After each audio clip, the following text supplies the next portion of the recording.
सम्माननीय सभापति जी, सर्वप्रथम तो मैं सदन में 29 गांव का प्रतिनिधित्व करने वाले सभी पार्षदों, जिसमें विशेष रूप से सुरेश कुरवाड़े जी को धन्यवाद करता हूं कि ये प्रश्न उन्होंने सदन में लगाया। लेकिन इस विडंबना को हम सबको समझना पड़ेगा। 2014 में हमने 29 गांव शहर बनाने के लिए नगर निगम की सीमा में शामिल किए, लेकिन दुनिया के हर शहर में हर शहरवासी अपना शनिवार रविवार गांव में जाकर रहना चाहता है। लेकिन फिर भी चूंकि ये गांव इंदौर शहर की रक्त की धाराएं हैं,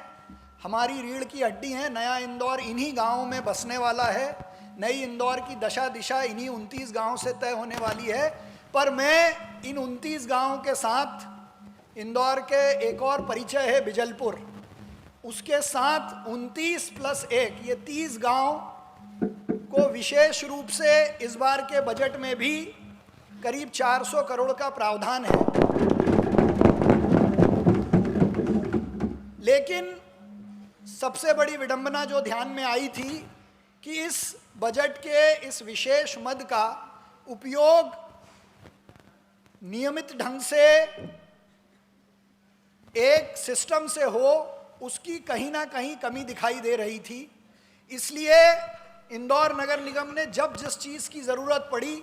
उस समय के तत्कालीन जनप्रतिनिधियों ने अगर रोड बनाने की ज़रूरत पड़ी तो इंदौर शहर ने एक स्पेशल रोड सेल बनाया था। जब शहर में पुलों की ज़रूरत पड़ी तो पुल सेल, ब्रिज सेल बनाया गया। मुझे लगता है कि नए इंदौर के निर्माण के लिए अगर आज सबसे ज़्यादा किसी चीज़ की ज़रूरत है तो वो एक स्पेशल सेल जो इन 29 गांवों के लिए बनाया जाए उसकी है,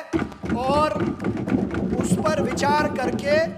एक स्पेशल सेल 29 + बिजलपुर गांव के लिए बनाने का निर्णय हम ले चुके हैं। उसमें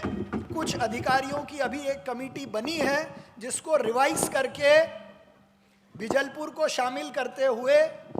कुछ शहर के ऐसे लोग जो प्लानिंग को समझते हैं उसमें प्रतिनिधि के रूप में रहें,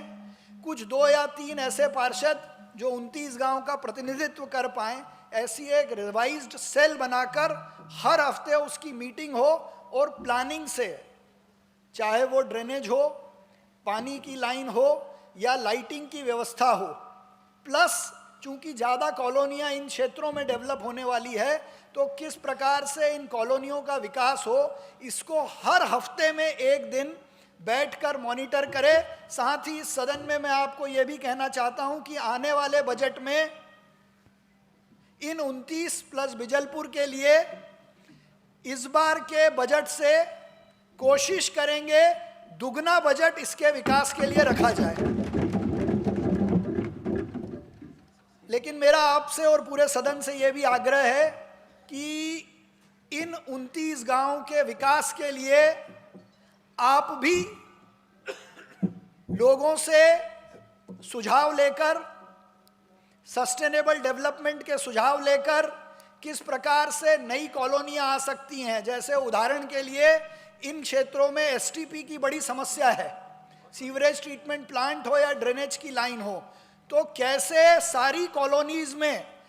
एक प्रकार का अच्छा एसटीपी प्लांट लगे, इसकी भी योजना हमको अपने कॉलोनी सेल के माध्यम से करनी चाहिए। पर एक 29 गांव + बिजलपुर का स्पेशल सेल बनाकर इनके विकास की ओर ध्यान देने का काम हमने शुरू किया। धन्यवाद।